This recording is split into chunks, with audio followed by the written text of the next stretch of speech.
Untangling the hose to put it away. Who is it who threw it and left it in disarray? I want to know who did this to my hose. Oh, it's probably me. Oh, I guarantee it's time to put away my garden hose. It'd be a shame if it expanded and froze.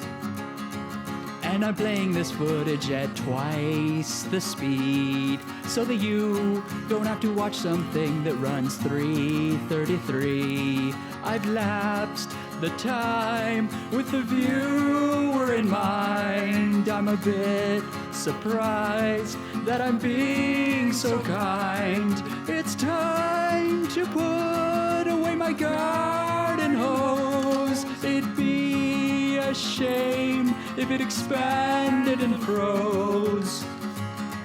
Now I'm coiling the hose for you to see and critique, 'cause perhaps I'm doing it incorrectly. A fireman would be quicker than my fragile hands. I'm a computer man.